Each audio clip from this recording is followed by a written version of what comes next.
안녕하세요, 유영천입니다.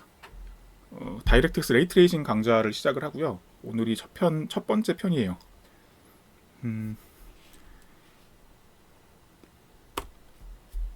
시작하기 전에 미리 말씀을 드리면, 레이트레이싱이라는 기법이 최근에 나온 게 아니고 굉장히 오래됐어요. 수십 년 이상 된 기법이고, 어떻게 보면 GPU에서 우리가 소위 알고 있는 레스터 오퍼레이션이라고 부르는 방식으로 지금 보통 다 삼각형을 그리는데, 그거가 GPU에서 일반화하기 전부터 레이트레이싱은 있었고요. 되게 오래된 기술입니다.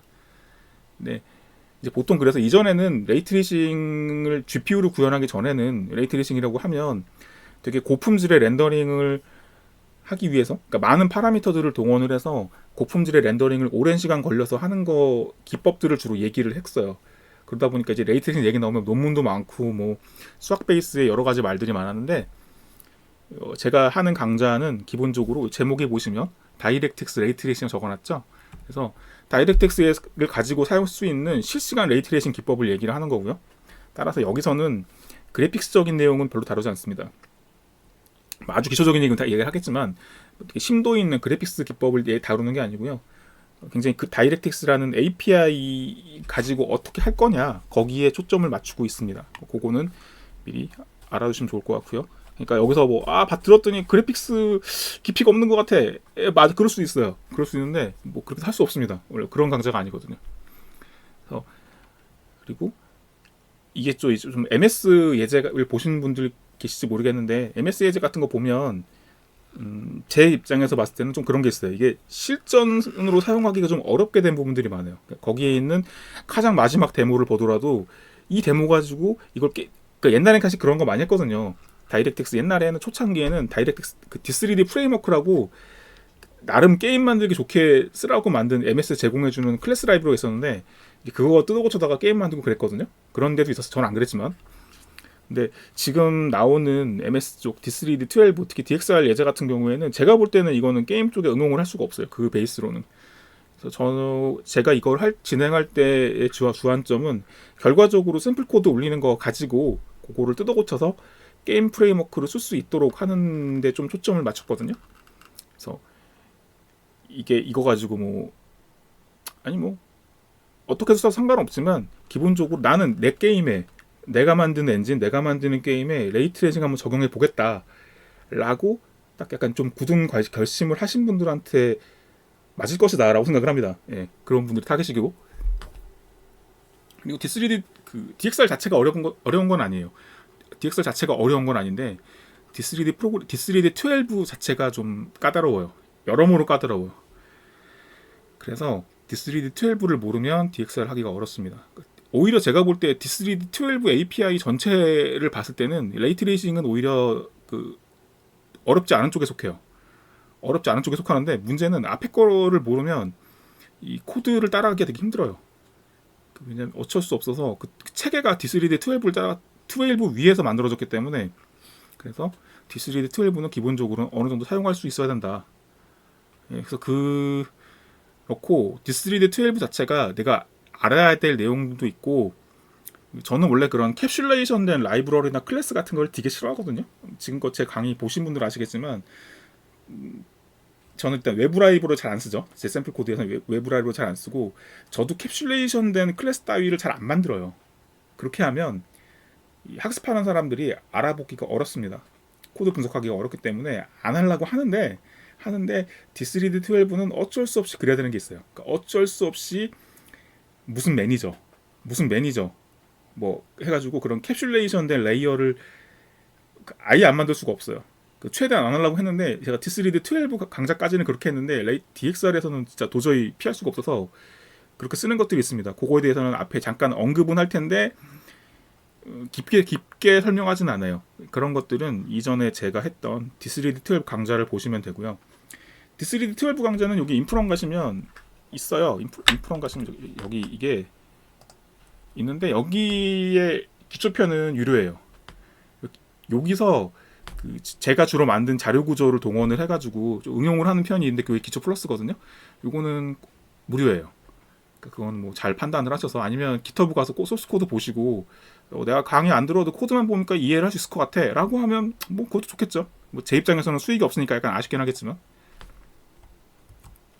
그렇고 소스 코드는 이제 뭐저 개인적으로는 전 이게 평판이 좋다고 생각을 하는데 저는 되게 클래스드 C 스타일로 짜요. 옛날 사람이라서 C++ 98 기준으로 주로 98 기능 위주로 그러니까 전혀 모던하지 않은 거죠. 그래서 옛날식 C++ 코드를 많이 쓰는 사람이고 그래서 거의 보면 C 코드랑 별 차이가 없다고 느낄 수도 있어요. 저 개인적으로는 그렇게 하는 것이 훨씬 유지 보수는 물론이고 특히 처음 학습하는 사람들한테 코드를 알아보기 쉽게 한다라고 생각을 하기 때문에 뭐 그런 식으로 짰고요. 그래서 별로 C++ 스타일이 아니라서 약간 실망할 수 있는 분들이 계실 수도 있는데 네, 그쪽은 제가 지향하는 바가 아니기 때문에 그렇게 알아두시면 될 것 같고요. 이제 뒤로 갈수록 거의 코드 설명이 많아요.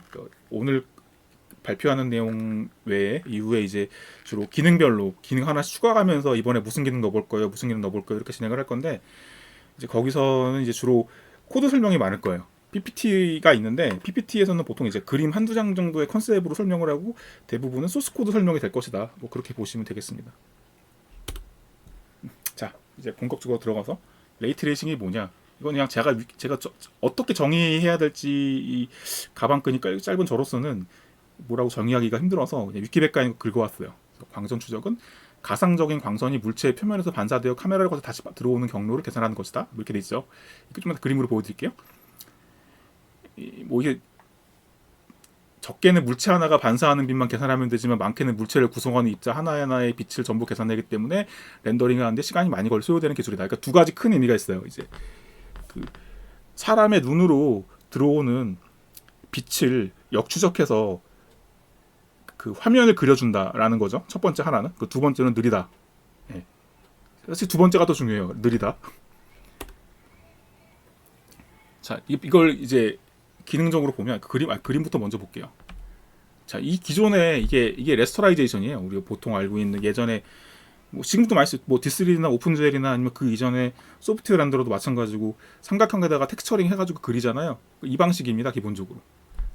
공간상에 삼각형이 있으면 걔를 우리 보통 세 가지 매트릭스를 알고 있죠. 월드 프로젝션 매트릭스, 월드 프로젝션, 월드 뷰 프로젝션. 여기서 제가 뷰를 빼먹었네요. 월드 뷰 프로젝션인데 그렇게 해서 이제 정규 좌표계라고 부르는 공간에 투영을 하고 나서 화면 밖으로 나가는 애들 잘라낸 애들을 이제 삼각형화 시키고 그다음에 삼각형을 요 스캔 라인 따라서 여기서 중요한 건 스캔 라인이에요. 모니터의 주사주를 따라서 착착착착착 픽셀을 지나가면서 요 도형 안에 들어오는 거를 색깔을 칠해가는 거죠. 이제 필레이트라고 그러잖아요. 보통 그래서 이걸 칠해가는 게 레스터라이즈예요. 이 방식 우리 지금까지 맨날 하고 있는 방식이고 자 레이트레이싱은 뭐냐 이렇게 됩니다. 지금 방금 여기 설명했던 게 요게 말이 와닿지 않을 수 있지만 그림을 보시면 금방 와닿을 거예요.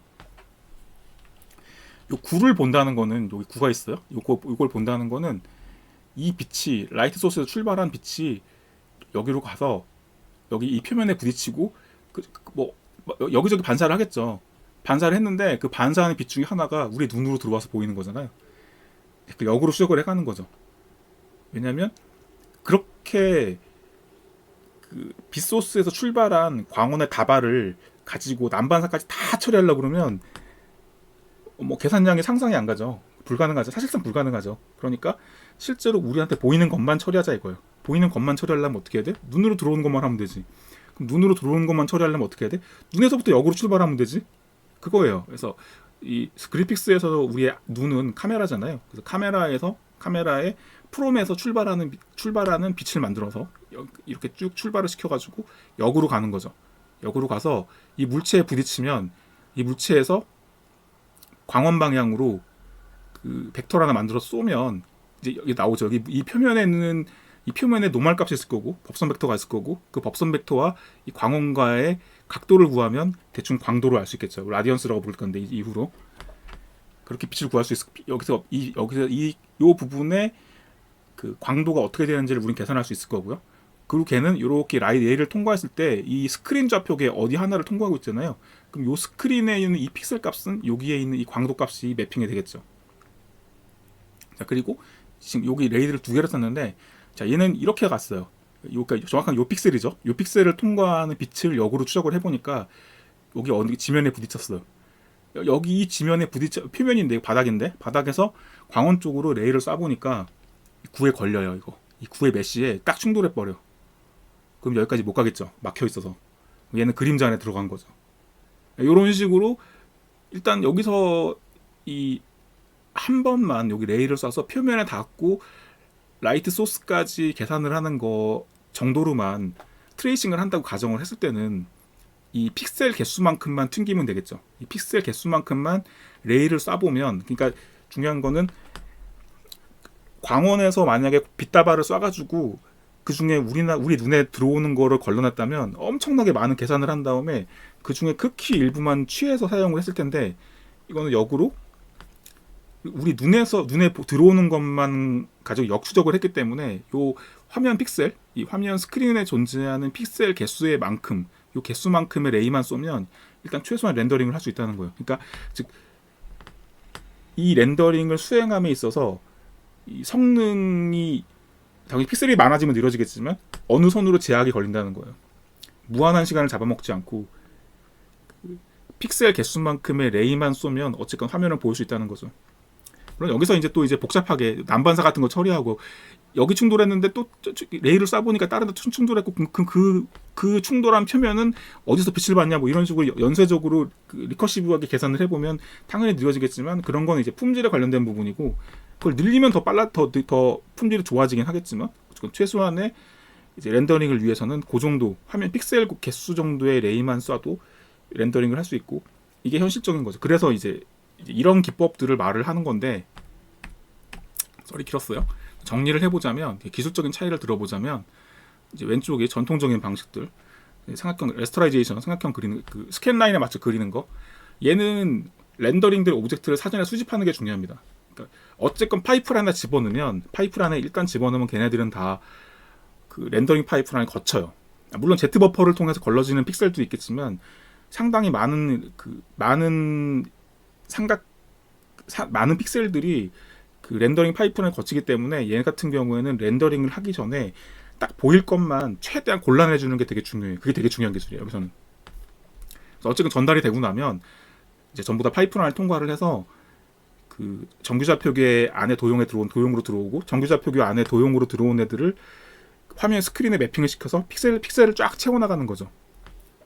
근데 레이트레이싱 같은 경우에는 기본적으로 얘는 컬링이 필요가 없어요. 요것도 이제 나중에 고급 기법으로 가면 이 두 가지를 합쳐서 사용할 수가 있는데 두 가지 섞어 사용할 수 있긴 하지만 기본적으로 봤을 때는 레이트레이싱 같은 경우에는 이 레이가 공간을 레이를 쏴서 어떤 물체에 부딪힌 걸 판별하는 자체가 일종의 렌더링될 오브젝트를 수집하는 것과 같은 효과예요, 사실은. 그래서 얘 같은 경우에는 미리 선별할 필요가 없어요. 그 대신에 공간상에 실제로 존재하는 그런 지오메트리를 구성을 하는 게 되게 중요한 거죠. 그리고 레이를 쏴서 공간상에 있는 어떤 물체와 부딪힌다면 이제 그 시점에서 그 물체의 광도나 뭐 그걸 구할 수 있는 거고.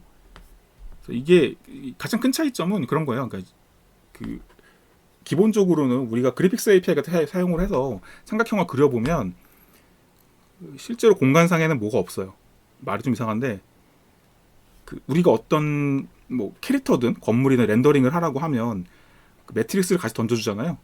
매트릭스를 던져주고 변환을 해서 공간상에 얘가 존재한다면 어느 위치쯤에 어떻게 존재할 것이다 라는 가정을 가지고 그걸 가지고 화면을 그리고 방금 내가 계산한 결과는 팩이 되죠. 물론 팩이 안 한 부분도 있긴 하지만 팩이 되죠. 근데 레이트레이싱에서는 계속해서 영속적으로 월드 공간에 씬이라는 게 존재하는 거예요. 월드 공간상에 항상 내가 빛을 쐈을 때 충돌해서 빛과 충돌을 시켜서 그 위치가 그 픽셀이 어떻게 보이는지를 판별할 수 있도록 공간상에 항상 빛과 충돌할 수 있는 메시가 존재한다. 그 점이 되게 다른 부분이라는 거죠. GPU 관점에서는 공간상의 실체가 존재하는 점이 가장 큰 차이라고 써놨어요. 제가 볼 땐 이게 가장 큰 차이예요. 이게 그려지는 건 이렇게 그려지는 거고요. 자, 그럼 레이트레이싱 써서 좋은 점 뭐냐? 일단은 품질이 좋아요. 말이 약간 이상한데 품질이 좋다 그러는데 왜 그러냐면 그러니까 품질이 좋다라는 건 결과적인 건데 그 사실 일반적으로 이제 컴퓨터 그래픽스에서 우리가 딱 보고서 그래픽 좋다라고 느낄 때 어떻게 보면 이 사람 눈이라는 게 참 정직하지가 못한 것 같은데 저도 생각을 해보면 보고서 그래픽 좋네라고 느끼는 것들의 상당 부분은 반사랑 그림자거든요. 반사가 있으면 되게 있어 보여요. 되게 있어 보이고 그림자가 깔끔하면 되게 있어 보여요. 근데 레이트레이싱으로 레이트레이싱으로 렌더링을 하게 되면 반사 처리가 엄청 쉬워요. 물론 레이트레이싱 안 해도 반사 처리할 수 있어요. 근데 중간 과정이 굉장히 복잡해요. 중간 과정이 많이 복잡하고 반사랑 그림자를 놓고 봤을 때 레이트레이싱만큼 정밀한 반사와 정밀한 그림자를 처리하려면 레스터라이제이션에서 처리할 때 비용이 훨씬 큽니다. 여기서 말하는 비용이라는 거는 런타임 때 GPU와 CPU 자원을 먹는 것뿐만 아니라 사람의 수고도 포함해서 비용이 커요. 더 많은 코드를 작성을 해야 되고 더 난이도 있는 코드를 작성을 해야 되고 디버깅도 많이 해야 되고 그러다 보니까 적당히 제약을 두죠. 우리 반사 빼자, 그림자 빼자, 혹은 그림자는 넣되 그림자를 줄 수 있는 광원을 한 개로 제한하자. 라든가 반사를 넣되 반사는 뭐 이제 어떤 특정 상황에서 어떤 것들만 반사가 되게 만들자. 이런 식으로 많이 제약을 건단 말이에요. 그러다 보니 반사와 그림자를 놓고 봤을 때는 레이트레이싱을 적용한 그런 게임이나 데모가 훨씬 있어 보이게 된다는 거죠. 그래서 뭐 근본적으로 제가 봤을 때는 이게 뭐 레이트레이싱을 쓰면 항상 품질이 좋다 이렇게 말을 하는 건 좀 아니고 그건 좀 문제가 있고 그 구현하기가 쉬워요. 그러니까 일단 딴 건 몰라도 반사와 그림자만큼은 레이트레이싱 기법으로 구현하는 것이 프로그래머한테 훨씬 쉬워요. 쉽다고만 하면 안 해보신 분들은 그럴 리가 있다고 생각하실지 모르겠는데 해보면 솔직히 제가 볼 때는 정말 쉬워요. 이게 그림자랑 반사에 관해서만큼은 기존 파이프라인 쓰는 것보다 훨씬 쉽습니다. 그러다 보니까 손쉽게 퀄리티가 높아진다고 느낄 수 있는 거죠. 그래서 저는 제가 보는 때는 그래요. 그래서 이거 뭐 품질이 좋다 그렇게 말하는 거는 결과고 근본적으로는 이제 반사와 그림자를 처리하는데 공수가 적게 들어갔기 때문에 이제 그 외에는 이제 AO 같은 게 있을 텐데 AO 같은 경우에도 이제 우리 보통 이제 SSAO 요새는 SSAO 많이 쓰는데 그 SSAO에서 파생된 다양한 AO 기법들이 있죠. 현재까지 그러니까 웬만해서 봤을 때는 레이트레이싱을 이용한 RTAO 기법이 AO 중에서도 품질이 좋은 것 같아요. 제가 볼 때는. 이거 절대적으로 레이트레이싱 썼으니까 무조건 좋다라고 말할 수는 없는데 이것도 역시 생각보다 구현하기 쉬운 부분들이 있기 때문에 손쉽게 퀄리티가 나온다라고 볼 수 있는 거죠. 그리고 이게 뭐 이제 GPU에서 이제 현대 GPU에서 지원되는 레이트레이싱 기능 같은 경우에는 렌더링뿐만 아니라 사실 좀 응용을 해보면 이걸 할 수 있는 게 많아요. 뭐 충돌 처리라든가 피킹 같은 거에 대해서도 좀 더 머리를 써보면 응용할 수 있는 여지가 많습니다. 그래서 레이트레이싱 좋다. 저는 D3 12를 하는 이유는 정말 이거 하나라고 생각해요. 이거 때문에 사는 거예요. 아니면 D3 12 할 이유가 없어요, 진짜. 자, 그 레이트레이싱을 하기 위해서 뭐가 필요하냐? 이런 게 필요해요. 아까 제가 여기서 이렇게 얘기했잖아요. GPU 관점에서 공간상의 실체가 존재하는지 여부 가장 큰 차이라고 말씀을 드렸죠. 뭔 얘기냐면 그게 바로 BVH예요. 물론 BVH 자체가 메쉬인 건 아니에요.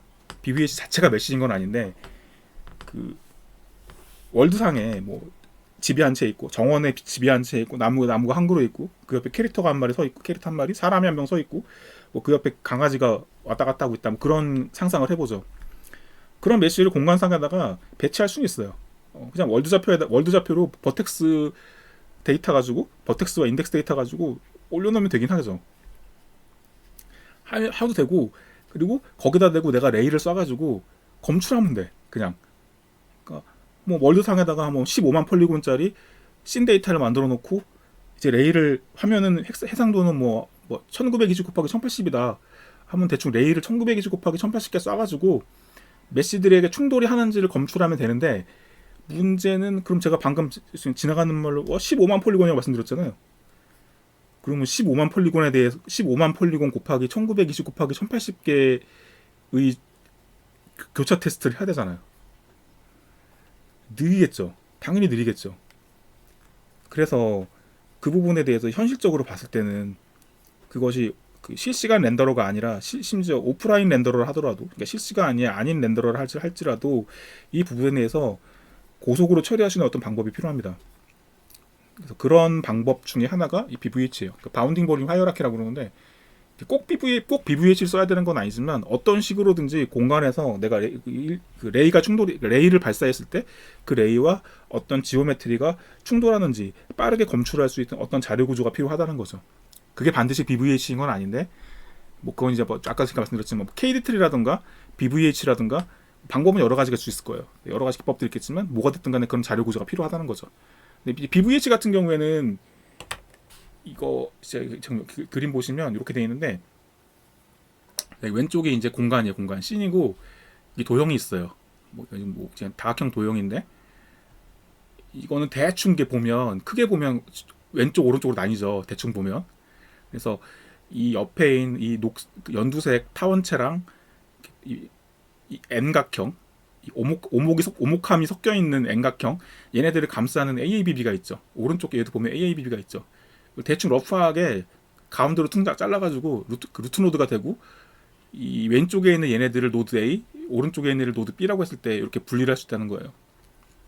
그래서 이 각각의 뭐 타원체라든가 N각형 이런 애들은 리프가 되는 거고, 얘네들을 묶어서 이 AABB를 얘 두 개를 대충 근접한 놈들끼리 묶으면 하나의 노드가 될 거고요. 이걸 또 묶으면 노드가 될 거고요. 그런 식으로 트리를 만들어 둔 게 BVH입니다. 이렇게 안 할 수도 있어요. 뭐 다른 방법으로 나누는 방법도 있는데, 뭐 사실 어느 쪽에도 별 상관은 없는데, 최근 들어서 BVH를 대부분 그러니까 레이트레이싱에서 BVH를 많이 쓰는 것 같아요. 이유는 이것 때문에, 실시간 처리 때문인 것 같아요. 그러니까 저도 사실 쓰는 게 있어요. 이거 다이렉트엑스 레이트레이싱이 아닌 그냥 쿠다에서 제가 제 엔진에서 그 고속 처리를 방법을 위해서 복셀 데이터에 한해서 레이트레이싱을 구현을 해놓은 게 있거든요. 그러니까 DXR이 아니라 다이렉트 레이트레이싱이 아니라 자체적인 쿠다 코드 가지고 레이트레이싱을 써서 화면에 보이는 거를 빨리 찾는 방법이 있는데, 거기서는 저는 KDT를 써요. 꼭 BVH일 필요는 없는 거죠. 근데 BVH를 쓰면 좋은 점이 갱신이 빨라요. 그러니까 빌드가 빨라요. 그러니까 제가 거기서 복셀을 처리할 때 KDT로 했던 거는 복셀이 자주 변경되진 않거든요. 근데 만약에 KD2가 뛰어다닌다던가 이런 상황을 가정을 했을 때는 BVH를 빠르게 업데이트를 해줘야 되거나 혹은 다시 만들어야 되는 상황들이 있을 수 있기 때문에, 아마 제 생각엔 그래서 실시간에서 특히 GPU에서 그걸 빠르게 처리하기 위해서 요새 BVH를 많이 쓰는 것 같아요. 그래서 이러한 자료 구조가 레이트레이싱을 할 때는 반드시 필요하다라는 점인데, 그래서 실시간 레이트레이싱 할 때 보통 이제 실시간 레이트레이싱에서는 그런 KDT나 BVH 필요하지만 빠르게 업데이트할 필요가 있으므로 BVH를 요새 선호하는 경향이 있는 것 같다라는 거고요. 이런 건 꼭 GPU로 안 해도 CPU로도 할 수 있어요.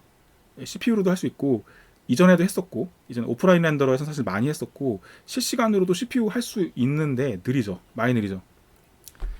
근데 이전에 그런 시도가 없었던 건 아니에요. 지금 제가 실시간 얘기를 하면서 이제 곧 눈치채셨겠지만 DXR 얘기를 할 텐데, 그 다이렉트엑스 레이트레이싱 나오기 전에는 없었느냐 하면 찾아보시면, 이런 인터넷에 찾아보시면 그런 것들이 있어요. 쿠다 가지고 그런 것들이 있어요.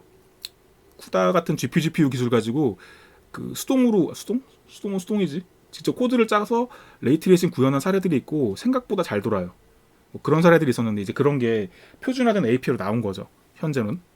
그래서 예전에도 그런 사례가 있었고, 이거 전혀 갑자기 뜬금없이 나온 건 아니에요. 그래서 어떻게 보면 과거에 쿠다 가지고 시도했던 것들에 비해서는 그 그래픽스 API의 기능으로 들어간 게 오히려 좀 늦었다고 볼 수도 있죠. 자, 이제 GPU 기반 레이트레이싱 얘기인데, 실시간으로 하려는 시도들이 있었는데 이제 본격적으로 모 회사에서 꺼내들었죠. 모 회사에서 비장의 무기를 꺼내들었죠. 뭐 거기에 히스토리에 대해서 제가 잘 아는 바가 없기 때문에 뭐 어느 게 맞다고 말씀드릴 수는 없는데, 아마도 제 생각에는 이제 모사에서 몇 년간 열심히 개발을 하고 자기네 하드웨어에다 그 기능을 넣고 자기들 컨트롤할 수 있는 API는 이제 벌칸이나 오픈질 가지고 테스트를 한 다음에 MS에 가져가서 우리가 이런 걸 만들었는데 API 표준으로 넣어줘라고 얘기를 했겠죠. 뭐 그랬을 것 같아요. 그래서 그 현세대 GPU 같은 경우는 이제 RT 코어라는 게 있어요. 아마 레이트레이싱 코어겠죠.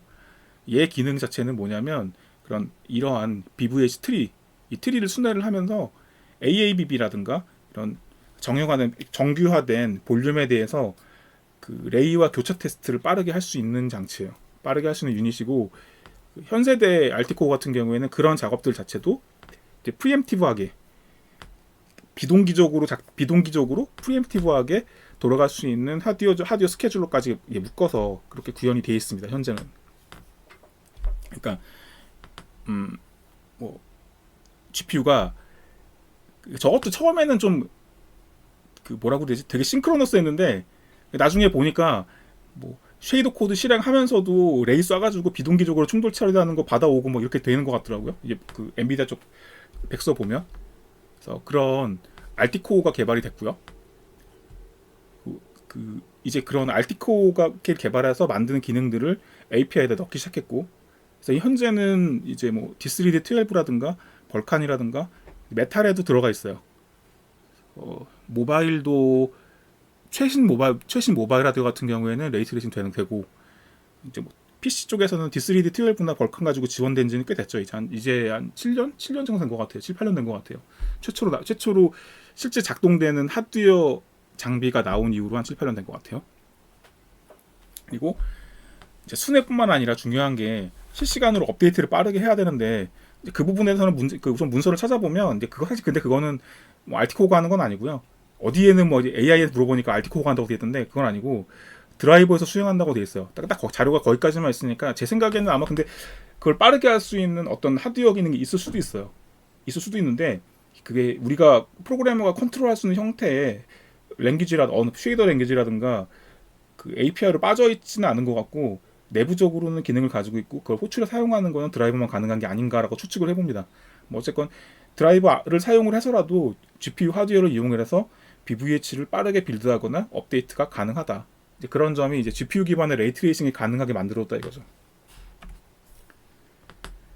자, 이제 이건 실질적인 다이렉트스 레이트레이싱 얘기인데, 그래서 그걸 하려면 근데 이거는 지금 제가 언급하고 있는 게 보면 제가 GPU 기반 레이트레이싱에 필요한 구성 요소라고 적어놨잖아요. 그러면서 적어놓은 게 이제 엑셀레이션 스트럭처, 화살표 긋고 GPU 기반 BVH라고 써놨죠. 그리고 밑에 보면 바텀 레벨 엑셀레이션 스트럭처, 탑 레벨 엑셀레이션 스트럭처, 레이트레이싱 쉐이더 막 적어놨는데, 사실 이거는 이제 DXR에만 국한된 게 아니고 기본적으로 다른 API도 마찬가지라고 알고 있어요. 어차피 실질적으로 이런 기능들은 하드웨어에 되게 의존적이기 때문에 어느 정도는 하드웨어의 표준적인 하드웨어 장비들로 이제 정착이 됐고, 이제 각 API들은 걔네들을 어떻게 표현하느냐에 차이 있는 거죠.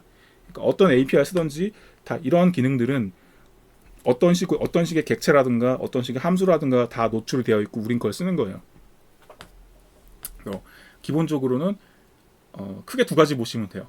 아까 뭐라고 했죠? 제가 레이트레이싱을 하려면 공간상의 현물이 있어야 한다고 했어요. 공간상에 실체가 있어야 한다고 했어요. 그 실체를 고속으로 탐색할 수 있게 해주는 게 BVH고, 그 하드웨어에 종속되어 있는 그 GPU 하드웨어 베이스에 빠르게 탐색할 수 있는 BVH를 다이렉트스 레이트레이싱에서는 엑셀레이션 스트럭처라고 불러요. 요거는 두 단계로 되어 있어요.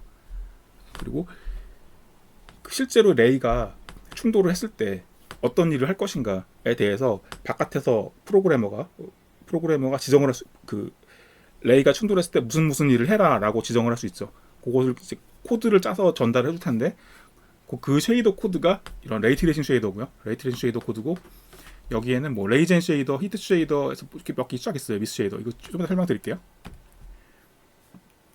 자, 이제 엑셀레이션 스트럭처에 대해서 얘기를 해보면 GPU 기반의 BVH예요.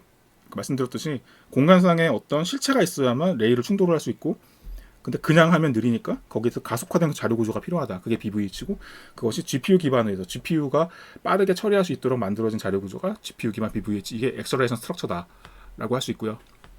크게 두 가지로 되어 있습니다. 바텀이랑 탑인데, 뭐냐면 쉽게 이런 걸 생각하시면 돼요. 사람이 있고 사람 모델링이 하나 있는데, 그러면 사람 A라는 사람 캐릭터가 있는데, 얘가 동쪽과 서쪽에 배치가 돼 있어요. 그 메시 구성은 똑같아. 폴리곤 개수도 똑같고 딱 똑같은 상황이라고 쳐봐요.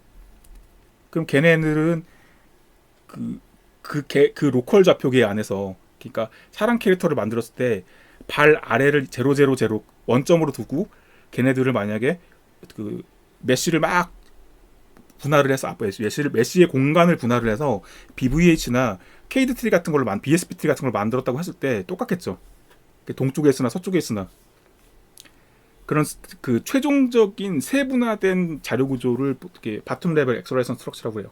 제가 동쪽과 서쪽을 얘기를 한 것은 왜 그러냐면, 근데 동쪽과 서쪽에 있다는 건 분명히 월드상으로 봤을 때 다른 위치잖아. 그죠? 그럼 각각의 다른 위치에 있다는 것을 그러니까 동쪽과 서쪽 각각 흩어져 있다고 하면 걔네들 월드 공간상에서의 AABB는 다르겠죠. 위치가 다르겠죠, 당연히. 그러니까 그 자료 구조도 유지를 해놔야 레이를 쐈을 때 동쪽에 있는 캐릭터와 서쪽에 있는 캐릭터 각각에 충돌할 수 있다는 거예요. 하지만 얘네들의 구성물 자체는 똑같기 때문에 그 동쪽에 있는 캐릭터 A와 서쪽에 있는 캐릭터 A가 각각 다른 BVH를 가질 필요는 없는 거죠. 그래서 그렇게 공통화시킬 수 있는 세부적인 BVH 하나를 두고 그 녀석들을 또 리프로 가지고 있는 더 상위 레벨의 BVH를 구성을 하는 게 필요하다는 거예요. 그리고 그 말단의 BVH를 가지는 상위의 BVH를 탑 레벨 엑셀레이션 스트럭처라고 불러요. 이제 말이 좀 이상한데 그림을 보시면 이해가 되실 거예요. 자, 이 보시면 이렇게 돼 있죠. 아까 그림에서 제가 이 왼쪽이 여기 씬이에요. 월드 씬이고 오른쪽에 이걸 트리로 구성을 한 거죠. 이게 BVH인데 여기 지금 여기서는 제가 여기 BVH 퍼 씬이라고 해놨어요. 그러니까 사실 이게 티라스고 이게 탑 레벨 엑셀레이션 스트럭처를 볼 수 있는 거고, 여기에 이게 박스로 쳐져 있잖아요. 이 타원체, 연두색 타원체나 그 옆에 있는 노란색 다각형, 얘도 ABB로 쌓여져 있는데 이 안에 이 도형들도 각 자기만의 BVH를 가지고 있는 거예요. 그래서 그 BVH 이 티라스, 그러니까 탑 레벨 엑셀레이션 스트럭처가 가지고 있는 트리에서의 리프는 또 다른 BVH가 되는 거죠. 요 타원체를 잘게 쪼갠 요거에서 빠르게 요게 단일 폴리곤은 아닐 거 아니에요. 예를 들어 삼각형 메시라면, 그러니까 여기 이게 뭐 100폴리곤 들어줬다면 걔네들을 잘게 쪼개서 빠르게 탐색할 수 있는 요 타원체 공간 안에서의 BVH가 존재를 할 거고, 여기도 요 N각형 안에서의 BVH가 존재를 할 건데 그 녀석들을 리프로 가지는 이 전체 트리가 티라스가 되는 거죠. 그리고 이걸 이제 그 다이렉틱스 API 레벨에서 봤을 때는 어떤 식으로 구현이 되냐, 이렇게 돼요. 이렇게 배열 형태로 들어가요. 제가 티라스 인스턴스라고 해놨는데 이 티라스 인스턴스에는 이 바텀 레벨 엑셀레이터를 줄여서 블라스라고 부르거든요, 보통. 근데 지금 아까 제가 이 연두색 타원체도 자신만의 자신의 오브젝트 공간 안에서의 BVH를 가질 거라고 했잖아요. 그게 블라스고, 블라스가 들어가는데 이렇게 인스턴스 형태로 넣어줍니다, 배열에다가. 근데 잘 보세요. 이것도 그림 위쪽 오른쪽 상단을 보시면 이 연두색 타원체 노드 A 쪽에 붙어 있는 연두색 타원체랑 노드 B에 붙어 있는 연두색 타원체랑 모양은 똑같아요. 방향이 다르죠. 이게 좀 이렇게 로테이션 돼 있죠. 이것도 마찬가지. 옆에 이 노란색 N각형도 마찬가지죠. 노드 A에 있는 애랑 노드 B에 있는 애랑 틀어져 있죠. 방향이 틀어져 있죠. 그럼 뭔 얘기예요? 이건 트리는 같은 것으로 상관없는 거야. 오브젝트 공간에서는 똑같은 BVH인데 월드 공간에서 표현될 때는 자신을 변환하는 매트릭스 하나만 가지고 있으면 되겠죠. 그러면 이 뒤집힌 이 90도 틀어진 모양을 표현할 수 있겠죠. 그래서 그 자기를 월드 공간상에서 변화를 시켜줄 수 있는 매트릭스랑 짝을 이뤄서 같이 이 티라스 인스턴스로 들어가는 거예요. 그러면 레이가 이 티라스를 가지고 탐색을 하다가 요 박스들을 만났을 때 충돌했네? 라고 하면 이 안에서 요 녀석이 적용된 요 매트릭스를 기준으로 다시 레이를 오브젝트 공간으로 변환을 해서 오브젝트 공간 안에서 얘네들 세부적인 메시들 어떤 삼각형에 어떻게 충돌했는지를 알 수 있겠죠. 그래서 그러한 성능과 메모리를 아낄 수 있다는 장점 때문에 블라스 티라스 나눈 거예요. 어차피 상당수의 메시들은 공유가 되거든요. 어차피 3D 공간상에서. 이걸 이제 프로그램을 짜보면 되게 합리적인 판단인 것 같아요.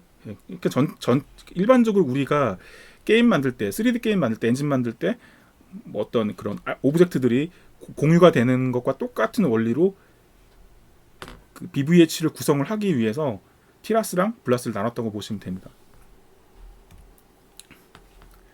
자, BVH는 그렇고요. 레이트레이싱 쉐이더인데 크게 이 정도 쉐이더가 있어요. 더 있나? 더 없는 것 같은데 이 정도가 있습니다. 그래서 레이트레이싱 쉐이더 보면 뭐 레이젠 쉐이더라고 불러요. 원래 제네레이션 쉐이더지만 줄여서 레이젠 쉐이더라고 부르는데 이거는 이제 화면 픽셀 단위로 움직입니다. 그러니까 화면 픽셀 단위로 만약에 해상도가 640480이다. 그러면 640480 개수만큼의 레이를 발사를 해요. 그게 이 레이전 쉐이더에서 발사가 돼요. 그러니까 뭐라고 하지? 레이젠 쉐이더가 픽셀마다 하나씩 호출되는 거 보시면 돼요. 스크린 좌표가 640480이면 픽셀 개수가 640480이면 레이전 쉐이더가 640480 개수만큼 호출이 될 거고요. 안에서는 자신의 인덱스가 주어집니다. 픽셀에서의 인덱스가 주어지고 픽셀에서의 XY 인덱스가 주어지면 정규 좌표기 안에서의 레이의 좌표와 방향도 구할 수 있죠.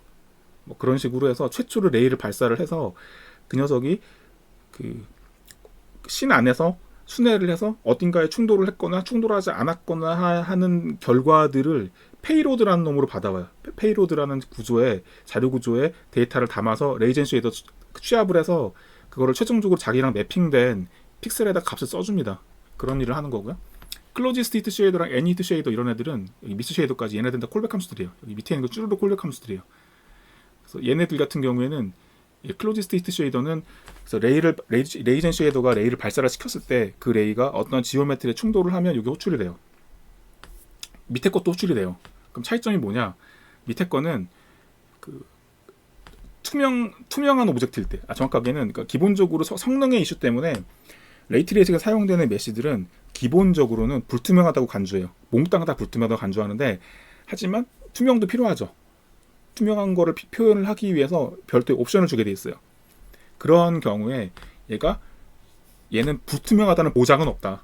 투명할 수도 있다. 라고 할 때는 충돌을 하면 걔네들 같은 경우는 애니히트 쉐이더로 줍니다. 그래서 애니히트 쉐이더 쪽에서 결정을 하는 거예요. 우리 흔히 생각할 수 있는 거는 유리창 같은 게 있겠죠. 유리창인지 우리 3D 그래픽스에서 보통 어떻게 처리하죠? 게임에서는 그 텍스처를 얻어온 다음에 텍스처의 알파 값을 보고서 유리창인 이게 불투명한지 투명한지를 판단할 수 있어요. 예를 들자면, 그래서 예를 들어 알파 값을 따보니까 뭐 0부터 255 사이를 봤을 때 얘가 알파 값이 5다. 그러면 우리는 10 이하는 순영으로 처리하겠다라고 하는 거예요. 그러니까 그런 기준을 만들면 돼요. 애니히트 쉐이더 안에서 알파 값을 얻어보니까 5야. 10보다 작으니까 그래 이건 통과한다고 치자 하면 거기서 애니히트 쉐이더에서 클로지스트 쉐이더로 보내지 않고 그냥 통과시켜 버리는 거죠. 그럼 계속 얘는 레이는 충돌하지 않았다고 가정을 하고 진행을 하는 거예요. 뭐 그런 때 쓰는 거고요. 미스 쉐이더는 최종적으로 레이가 자기한테 주어진 원래 길이를 다 소모할 때까지 원래 길이만큼 교차 테스트를 해봤는데 걸리는 게 하나도 없었다. 그럼 이게 호출이 돼요. 미스 쉐이더. 그리고 인터섹션 쉐이더는 요거는 이게 이번 강좌에 다루지 않을 건데 제 강좌에서는 다루지 않아요. 근데 레이트레이싱 DXR 같은 경우에는 이제 삼각형뿐만 아니라 수학적으로 정의되는 도형에 대해서도 충돌 처리할 수 있어요. 예를 들자면 뭐 구라든가 구 같은 거는 뭐 알세제곱 어떻게 되더라? 구의 공식이 뭐더라? 갑자기 생각이 안 나네. 그래서 뭐 어떤 도형들을 수학적으로 정의할 수 있잖아요. 그런 것들에 대한 충돌 처리가 가능한데 그래서 이거는 AABB에 충돌을 했을 때 거기서 세부적으로 원래 프리미티브가 가지는 고유의 수학 시기를 내가 이 코드로 짜서 정말 충돌이 됐는지 그리고 그게 어느 좌표인지를 결정할 수 있게 해주는 거예요. 그런 코드를 작성해 둘 수 있고 그게 인터섹션 쉐이더입니다. 근데 이거는 인터섹션 쉐이더는 저는 일단 이번엔 다루지 않았어요. 이 강좌에서는. 사실 제 엔진에 지금 안 쓰거든요. 보통 게임 만들 때는 쓸 일이 별로 없어가지고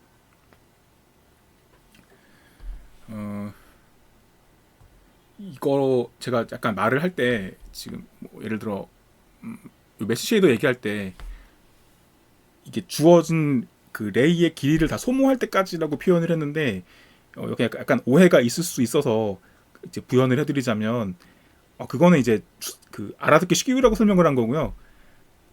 쉐이더 안에서는 레이가 그 몇 번의 재규를 반복할지를 정할 수 있어요. 정해야 돼요. 그래서 그 횟수만큼만 움직이는 거고요. 제가 길이라고 말씀을 드린 거는 사실 수학적으로 봤을 때는 충돌을 하면 하고 안 하는 거지. 그러니까 이게 그 레이 마칭이 아니어서 조금씩 전진하면서 하는 건 아니에요. 그런 건 아닌데 제가 표현상 좀 이해하기 쉬우라고 그 길이를 다 소모했다라는 표현을 썼는데 그 구체적으로 그렇지는 않습니다. 자, 그리고 여기까지 해서 기본 개요고요. 참고하실 문서를 제가 적어놨어요. 그러니까 기본적으로 마이크로소프트 DXR 공식 문서가 있어요. 여기서 보면 이렇게 가보시면 여기 아주 상세하게 나와 있는데 상세하게 나와 있지만 옛날 MSDN에 비해서는 많이 아니다 이 정도면 괜찮겠다. 여기 이런 것도 그림도 잘 나와 있네. 저 이거 처음 봤는데 여기 보면 바텀 레벨 엑셀 스트럭처가 나와 있잖아요. 여기 봐요 보이시죠? 이런 식으로 그 티라스 쪽에 행렬 있고 인스턴스 있고 뭐 이렇게 돼 있어요. 이거 참고하시면 되고요. 여기 문서 같은 경우에는 좀 빠삭하게 제대로 보고 싶다. 그럼 여기 문서를 딸딸딸딸 외우시면 돼요.